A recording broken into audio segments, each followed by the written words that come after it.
Hey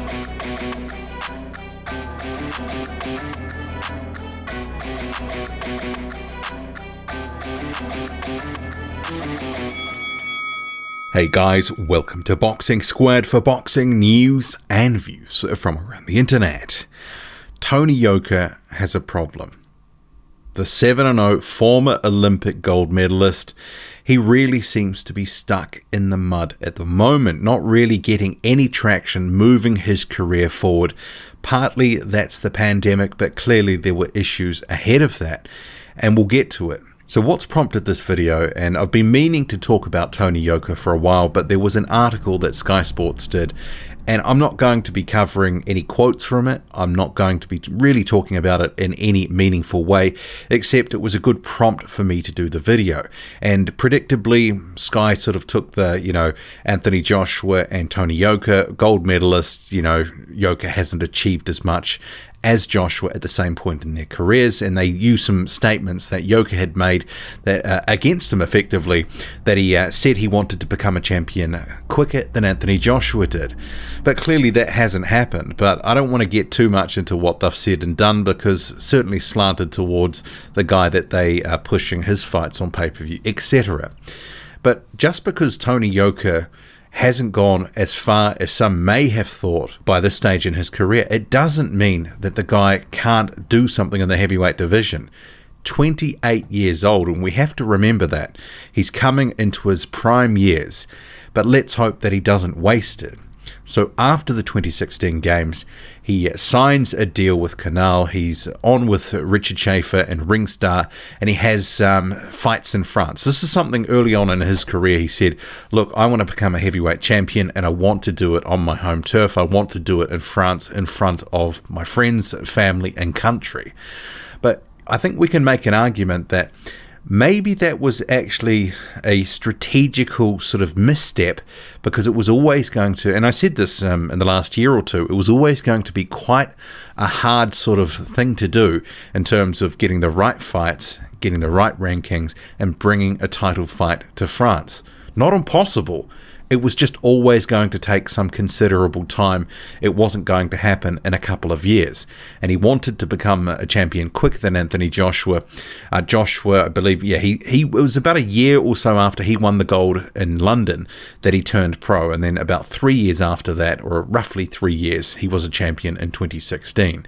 For Yoka, he turned over. His first fight was in June 2017, so almost a year after the Olympics in Rio. And since then, he's had 7 fights. But he has had a few hurdles and obstacles along the way, and we'll come to that. But this whole deal with Canal, which at the time, for a prospect, he was getting extremely well paid. It was a really good deal. From reports, he got a healthy signing bonus, and he was going to be getting something like 200,000, 250,000 euros per fight, which for a guy coming off an Olympic gold medal, effectively facing lower tier opposition compared to, people who would generally be getting that sort of money, he was doing pretty well for himself. But it's, with one hand, a bit of money in the pocket, but with the other hand, maybe he was actually sacrificing some progress in terms of making strides in the heavyweight division. But I think a lot of people forget that Tony Yoka at 7-0 has one of the best records for any heavyweight prospect around right now, bar none. The opposition, and if Sky had wanted to make a proper comparison in terms of what they'd achieved in terms of the record, if they wanted to go down to that level, it's night and day. Yoka's opposition after 7 fights is far superior than Anthony Joshua's. We're talking he was facing Jonathan Rice in a second fight. That's a hard out for anyone. Then you have guys like Dave Allen after 5 fights, then Alexander Dimitrenko and Mikhail Wallisch. And those 2 fights in 2019, that came after he had a year out. It was a suspension in France for missing drug testing obligations. So it was 3 or 4 tests from memory. He was meant to, as part of their anytime, anywhere. He wasn't where he was meant to be. And for one of the missed tests, he was actually in Las Vegas sparring Joseph Parker. But he didn't inform authorities of his whereabouts, missed the tests, and ultimately was banned for a year. And the thing is, he could have actually fought outside of France. So it was only in France that he was banned for a year, but he made a statement, said he was going to sit out his time. He wanted to continue to box in France. And I think a big part of that was this deal with Canal, this exclusive where he was fighting on Canal, good money and, relatively decent opponents, let's be fair, compared to most prospects with under a handful of fights. He was fighting pretty decent opposition. But in hindsight, I think that lost year, it certainly robbed him of a lot of momentum. And despite the fact that he fought Walsh and Dimitrenko in 2019 off the back of that year out, because he's fighting in France, his profile really hasn't gone anywhere. He really needed to be in the markets of the United States or the UK to really achieve something in terms of building a worldwide profile, because let's face it, those two markets at the moment are where the sort of the money and the prestige and the hype and the sort of headlines are coming from. No disrespect to anywhere else, but at the moment the UK and the US is sort of where it's at in terms of building your name and profile more broadly among boxing fans. It's just a reality. But obviously, he signed on with Jay Prince as his manager back in 2019, and there was a lot of talk that he was going to make a move and be joining Top Rank, coming over to the United States and fighting on ESPN. A lot of speculation for quite some time, and it looks set that they were about to announce that, but then the pandemic hit, and he actually did have a fight scheduled. It was going to be in March in New York. He'd said that over his social media, and then he was very angry that he said basically his managers sort of stuffed it up, and did they realize he needed to be in the ring, needed to be fighting, etc., etc. So that was going to be on a Top Rank card. But with the pandemic, things just seem to have been shelved. And I don't know, did he actually ever, did this thing actually get signed off, get signed away, and he's a Top Rank fighter? Because never formally announced. There was no press release like there normally is, and he's not listed as a Top Rank fighter at the moment, but it was all but he was going to be at the start of the year. So what is the situation now? It's a bit unclear.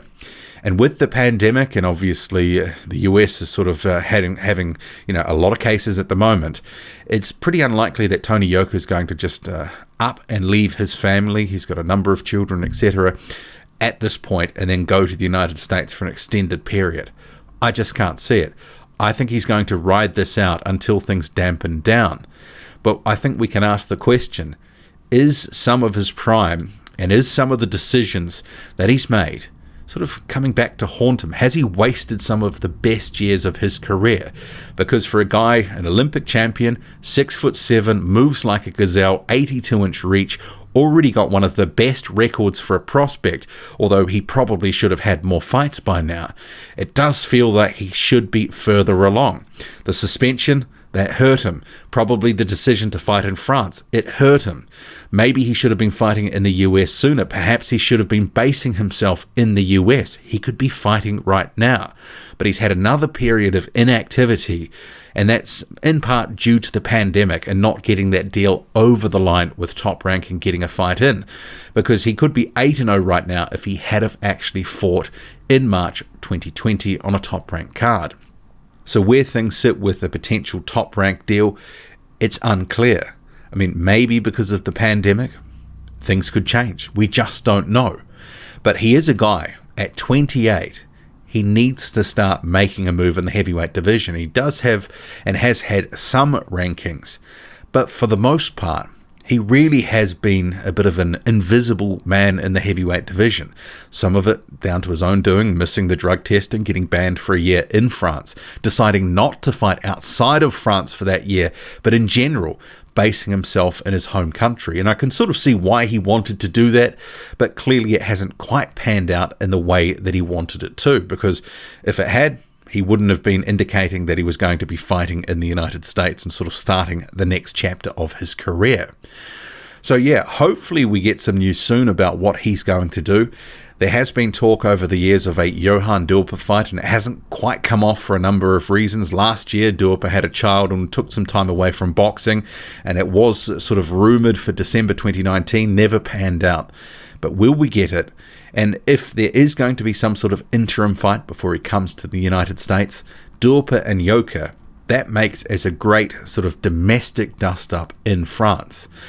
So hopefully we see something from Yoka sometime soon, because it's overdue. What do you make of it all? Drop a comment loud and often. Hit like, hit subscribe. Follow me on Twitter, boxing_squared. I'm out.